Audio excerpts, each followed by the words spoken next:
بسم اللہ الرحمن الرحیم الحمد للہ رب العالمین والصلاة والسلام علی اشرف النبیین وخاتم المرسلین ابی القاسم المصطفى محمد اللہم صلی علی محمد وآل محمد وعلی آلہ الطیبین الطاہرین المعصومین اما بعد۔ آج ہم آپ کے سامنے خطبہ قاصیہ کے بارے میں بیان کریں گے۔ خطبہ قاصیہ کا نمبر مولانا مفتی جعفر حسین نے جو ترجمہ کیا ہے اس نسخے کے مطابق 190 ہے، اور صبحی صالح کا جو نہج البلاغہ کا نسخہ ہے اس میں 234 نمبر پر خطبہ قاصیہ موجود ہے۔ خطبہ قاصیہ میں امیر مؤمنین علی علیہ السلام نے پروردگار متعال کی دو ایسی صفات جو پروردگار متعال کے ساتھ ہی خاص ہیں انہیں بیان کیا ہے۔ وہ صفات ایک عزت اور دوسری صفت جو ہے وہ کبریائی ہے، اور امیر مؤمنین علی علیہ السلام یہ بیان فرماتے ہیں کہ اگر کوئی شخص ان دو صفات کے بارے میں پروردگار متعال سے نزاع جھگڑا کرے، یعنی ان صفات کو اپنی ذات کے لیے استعمال کرے اور اپنی ذات کے لیے صفت قرار دے، تو گویا کہ پروردگار متعال نے ان صفات کو چونکہ اپنے لیے حرم اور حمن قرار دیا ہے، اس وجہ سے پروردگار متعال ایسی شخصیت پر، ایسے شخص پر جو اس کے بندوں سے ہو، اس پر لعنت کرتا ہے جو بھی ان صفات کو اپنے لیے استعمال کرے گا خدا کے علاوہ۔ اس خطبے میں امیر مؤمنین علی علیہ السلام نے شیطان کے بارے میں بیان کیا کہ جب اس نے پروردگار متعال کی ان دو صفات کو اپنی ذات کے لیے استعمال کیا، یعنی جب اس نے تکبر کیا، تو اس وقت پروردگار متعال نے اسے کس طرح سے دھتکارا اور اپنی ذات، اپنی درگاہ سے اسے نکال باہر کیا۔ پروردگار متعال نے ان دو صفات کے ساتھ فرشتوں کو آزمایا۔ فرشتوں کو آزمانا کیسے تھا؟ پروردگار متعال نے آدم کو خلق کیا۔ جب پروردگار متعال آدم کو خلق کر چکا تو پروردگار متعال نے فرشتوں کو حکم دیا کہ جب ہی میں اس میں روح پھونکوں تو تم اس کو سجدہ کر دینا۔ سب ملائکہ نے آدم کو سجدہ کیا لیکن ابلیس نے نہ کیا، اس لیے کہ ابلیس اپنے آپ کو اس سے بہتر سمجھنے لگا، اور وہ اپنے آپ کو آدم سے بہتر سمجھتا تھا۔ امیر مؤمنین علی علیہ السلام ارشاد فرماتے ہیں کہ جب آدم پر ابلیس نے فخر و مباحات کیا کہ میں اس سے بہتر ہوں، اور پروردگار متعال کے حضور میں یہ تکبر کرتے ہوئے یہ کہنے لگا کہ پروردگار میں اس کو سجدہ کروں کہ میں اس سے بہتر ہوں، کیونکہ میری اصل بہتر ہے اس سے، اور میری اصل اس سے فضیلت والی ہے۔ تو نے مجھے آگ سے پیدا کیا اور اسے مٹی سے پیدا کیا ہے، اس وجہ سے آگ جو ہے وہ مٹی سے چونکہ بہتر ہے، اس وجہ سے میں اس سے بہتر ہوں، اور میں اسے کیسے سجدہ کروں حالانکہ یہ مجھ سے افضل نہیں ہے، میں اس سے بہتر ہوں، میں اس سے افضل ہوں۔ تو پروردگار متعال نے ابلیس کو اپنی درگاہ سے روند دیا، نکال باہر کیا۔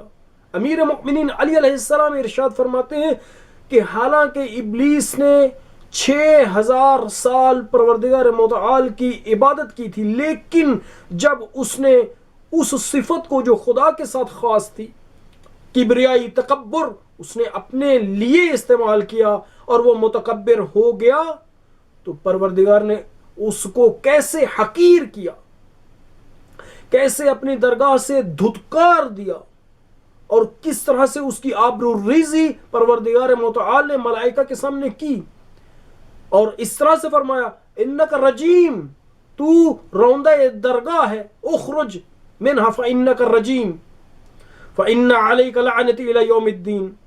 یہ امیر مؤمنین علی علیہ السلام اس خطبے میں بیان فرما رہے ہیں۔ اس کے علاوہ امیر مؤمنین علی علیہ السلام نے رسول اللہ صلی اللہ علیہ وآلہ وسلم کی رسالت کا ابتدائی زمانہ بیان کیا ہے، اور یہ بیان کیا ہے کہ جب رسول اللہ صلی اللہ علیہ وآلہ وسلم پر پہلی وحی نازل ہوئی تو وہ غار حرا میں نازل ہوئی، اور میں اس وحی کی آواز کو سن رہا تھا۔ اس کی تفصیل ہم بعد میں بیان کریں گے، یہ ہم نے آپ کو اجمال بیان کر دیا، لیکن جہاں تک ہم نے اس کا بیان کیا، اس کے مطالب کو بیان کیا، ہم اس خطبے کی توضیح اور وضاحت جہاں تک ہمارے لیے ممکن ہے آپ کے سامنے بیان کرتے ہیں۔ اس خطبے کے الفاظ کچھ اس طرح سے امیر مؤمنین علی علیہ السلام کی زبان سے صادر ہوئے، اور اس کی ابتدا کچھ اس طرح سے ہے: الحمدللہ الذی، تمام تعریفیں اس ذات، اس خدا کے لیے ہیں کہ الذی لبس العز والکبریا، جس نے عزت و کبریا کا لباس پہنا۔ چونکہ ان دو کلمات سے، ان صفات سے، اس جملے سے انحصار کا معنی سمجھ نہیں لگ رہا تھا، اس وجہ سے امیر مؤمنین علی علیہ السلام نے اس کے بعد جو جملہ بیان فرمایا وہ واضح ہے کہ یہ دو صفات جو ہیں پروردگار متعال کے ساتھ خاص ہیں، پروردگار متعال کے علاوہ کسی کو حق نہیں ہے ان دو صفات کو اپنی ذات کے لیے استعمال کرے۔ وَاخْتَارَهُمَا لِنَفْسِهِ، اب امیر مؤمنین ارشاد فرماتے ہیں کہ جس نے عزت و کبریائی کا لباس پہنا، اس ذات، اس پروردگار کے لیے حمد ہے، اور اس نے ان دونوں کو یعنی عزت و کبریا کو اپنی ذات کے لیے اختیار کیا، دون خلق کے، اپنی مخلوق کے بغیر۔ اور یہاں ہی امیر مؤمنین علی علیہ السلام رک نہیں گئے، بلکہ امیر مؤمنین علی علیہ السلام نے پھر اور آگے بڑھ کر بیان فرمایا: وَجَعَلَهُمَا حِمًا وَحَرَمًا عَلَى غَيْرِهِ، پروردگار متعال نے ان دو صفات کو اپنے غیر پر حمن اور حرم قرار دیا۔ یعنی کیا مطلب؟ اپنے غیر کے لیے حرام قرار دیا۔ حمن اور حرم، حمن اس جگہ کو کہتے ہیں کہ جس کے نزدیک، جس کے ارد گرد باڑ لگا دی گئی ہو، یعنی کسی کو اجازت نہ ہو اس جگہ میں داخل ہونے کی۔ جب بھی کسی کا جانور اس چراگاہ میں کہ جس کے ارد گرد باڑ لگی ہو جائے تو وہ گویا کہ مجرم تصور کیا جاتا ہے، اور اس کے مالک کو جرمانہ، جریمہ کیا جاتا ہے۔ پروردگار متعال نے ان دونوں صفات کو اپنے لیے حمن اور حرم قرار دیا، یعنی جو بھی ان کو استعمال کرے گا گویا کہ وہ اللہ کے حرم میں داخل ہو رہا ہے، یعنی یہ چیزیں، یہ صفات اللہ کے غیر پر حرام ہیں۔ وَاصْطَفَاهُمَا لِنَفْسِهِ، اور پروردگار وَاصْطَفَاهُمَا لِجَلَالِهِ، اور پروردگار متعال نے ان دونوں صفات کو اپنے جلال کے لیے اختیار کیا۔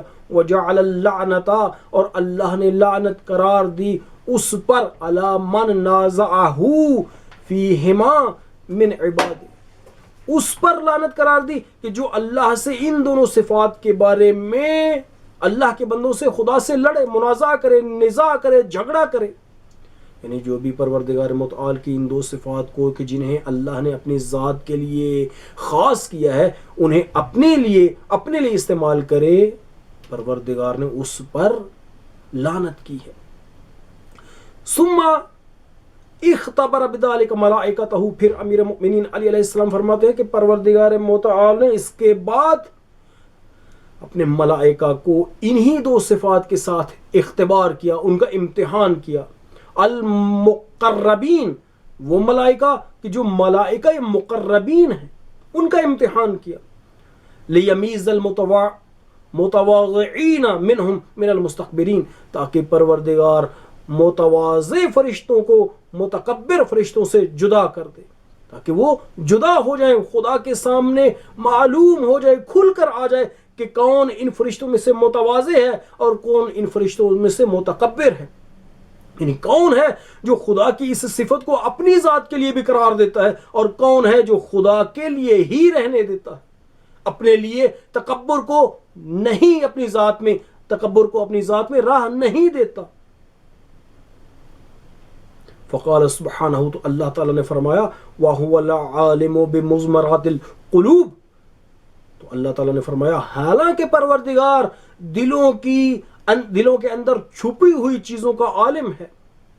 ومحجوبات الغیوب، پروردگار حقائق غیوبات پر، غیب کی چیزوں کے حقائق پر پروردگار متعال اطلاع رکھتا ہے. فرمایا انی خالق بشرا من طین، میں اے فرشتوں میں مٹی سے ایک انسان کو پیدا کرنے والا ہوں. فَإِذَا سَوَّيْتُهُ، جب میں اسے کامل کر لوں، تمام کر لوں. وَنَفَخْتُ فِيهِ مِن رُوحِي، اور اس میں اپنی روح کو پھونک دوں. فَقَعُوا لَهُ سَاجِدِينَ، تو تم اس کے لیے سجدہ کرنے والے ہو جانا. فَسَجَدَ الْمَلَائِكَةُ كُلُّهُمْ أَجْمَعُونَ، تو اب قرآن میں ہے، یہ آیت قرآن ہے کہ تمام کے تمام ملائکہ نے سجدہ کیا، تمام کے تمام ملائکہ نے سجدہ کیا الا ابلیس، سوائے ابلیس کے. اعتراضاتہ الحمیہ، امیر مؤمنین علی علیہ السلام فرماتے ہیں کہ ابلیس نے اس لیے سجدہ نہ کیا کہ حمیت و غیرت، تعصب اس کو عارض آ گیا، اس کو پیش آ گیا. حمیت و غیرت، تعصب کہ یہ مجھ سے مفضول ہے، میں اس سے فضیلت رکھتا ہوں، تو میں اس سے کیسے سجدہ کروں. فافتخر، امیر مؤمنین علی علیہ السلام فرماتے ہیں فافتخر علی آدم بخلقہ، تو اب شیطان نے جب سجدہ نہ کیا، چونکہ اسے عصبیت لازم آ چکی تھی، تعصب لازم آ چکا تھا، تو وہ کہنے لگا، اس نے فخر کیا آدم پر اپنی خلقت کے ساتھ، اور تعصب کیا علیہ وتعصب علیہ لأصلہ، تعصب کیا اپنی اصل کی وجہ سے. اس کی اصل آگ تھی، آدم کی اصل مٹی تھی، تو وہ کہنے لگا کہ میں چونکہ آگ سے بنا ہوں، اور آگ چونکہ بلند ہوتی ہے اور مٹی بیٹھ جاتی ہے، مٹی اڑنے کے بعد بیٹھتی ہے زمین کی طرف، اور آگ بلند ہوتی ہے، اس وجہ سے میری اصل چونکہ آگ ہے، اس وجہ سے میں آدم سے افضل ہوں. فعدو اللہ، امیر مؤمنین علی علیہ السلام فرماتے ہیں کہ اس نے آدم کو سجدہ نہ کر کے خدا کے ساتھ دشمنی کو مول لیا. فعدو اللہ، عدو خدا، امام المتعصبین، امام متعصبین، یعنی پیشوائی متعصبین، تمام وہ لوگ جو اپنے بدن میں تکبر کو راہ دیتے ہیں اور کہتے ہیں کہ ہم فلاں سے کسی سے بھی افضل ہیں، بہتر ہیں، وہ امام متعصبین یعنی شیطان کے پیروکار ہیں. کیوں؟ وہ سب سے پہلے تعصب کرنے والا تھا، اور یہ اس کے پیچھے چل رہے ہیں، تعصب کر رہے ہیں، اپنے آپ میں تکبر لاتے ہیں اور اپنے آپ کو غیر پر افضل سمجھتے ہیں، بہتر سمجھتے ہیں. وَسَلَفُ الْمُسْتَكْبِرِينَ، وہ سلف مستکبرین تھا، یعنی تکبر کرنے والوں کا سلف سب سے پہلے ہونے والا. الذی وضع اساس العصبیہ، شیطان وہ ہے کہ جس نے عصبیت کی بنیاد رکھی، تعصب کی بنیاد رکھی، اور ونازع اللہ رداء الجبریہ، اور اس نے پروردگار متعال کے ساتھ ردائے جبروت میں منازعہ کیا، جھگڑا کیا. وَالدَّرْعَ لِبَاسَ التَّعَزُّزِ، اس نے تعزز کا لباس پہنا. امیر مؤمنین علی علیہ السلام خطبے کی ابتدا میں ارشاد فرما چکے، الحمدللہ الذی لبس العز والکبریا، یہ عزت و کبریا خدا کا لباس تھا، یہ دونوں صفتیں خدا کے ساتھ خاص تھیں. لیکن شیطان نے کیا کیا؟ شیطان نے ان دونوں صفات کو اپنے اندر ڈال لیا، وہ متکبر ہو گیا، وہ متعزز ہو گیا. امیر مؤمنین علی علیہ السلام ارشاد فرماتے ہیں وَالدَّرْعَ لِبَاسَ التَّعَزُّزِ، اس نے تعزز کے لباس کو، عزت کے لباس کو پہن لیا. وَخَلَعَ قِنَاعَ التَّذَلُّلِ، اور تذلل کی کے لباس کو اتار دیا، تواضع کے لباس کو اتار دیا. حالانکہ اسے معلوم نہیں تھا خدا بند متعال کے حضور فاضل اور افضل کون ہے، وہ ہے جو زیادہ متواضع ہے. وہ ہے جو زیادہ متواضع ہے، نہ وہ کہ جو خود کو بہتر سمجھے۔ الا ترون، اب امیر مؤمنین علی علیہ السلام ارشاد فرماتے ہیں کہ الا ترون، یہ جملہ ان لوگوں کے لیے ایک امتحان ہے، اور ان لوگوں کے لیے یہ جملہ فکر کرنے کی جگہ ہے، سوچنے کی جگہ ہے، جو عبادت میں تو کسی مقام پہ نہ پہنچے، جو علم میں کسی مقام پر نہیں پہنچتے، لیکن تکبر کرتے ہیں کہ ہم بہتر ہیں۔ امیر مؤمنین علی علیہ السلام فرماتے ہیں الا ترون کیف صغرہ اللہ بے تکبر ہی، کیا تم نہیں جانتے کہ پروردگار متعال نے اس کو کس طرح سے چھوٹا کیا اس کے تکبر کی وجہ سے، ووضعہ بے ترفعہ، اور پروردگار متعال نے اسے کنار کر دیا، چھوٹا کر دیا، حقیر کر دیا اس کے خود کو بلند سمجھنے کی وجہ سے۔ فجعلہ فی الدنیا مدحورا، پروردگار متعال نے دنیا میں اسے دھدکارا ہوا قرار دے دیا۔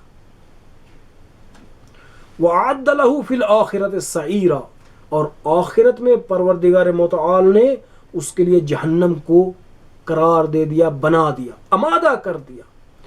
یہ کون ہے جس کے بارے میں امیر المؤمنین علی علیہ السلام ارشاد فرماتے ہیں؟ آئندہ جملات میں امیر مؤمنین علی علیہ السلام کے کلام میں آئے گا کہ یہ شیطان وہ ہے جس نے 6000 سال تک عبادت کی، اور امیر مؤمنین علی علیہ السلام نے اپنے کلام میں تردید کی ہے۔ تردید کو اس طرح سے بیان کیا ہے کہ معلوم نہیں کہ وہ سال دنیا کے سال ہیں یا آخرت کے سال ہیں۔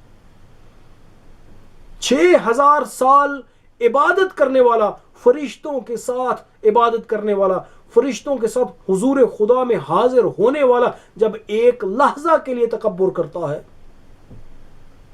تو وہ خدا کی درگاہ سے روندا جاتا ہے، نکال دیا جاتا ہے۔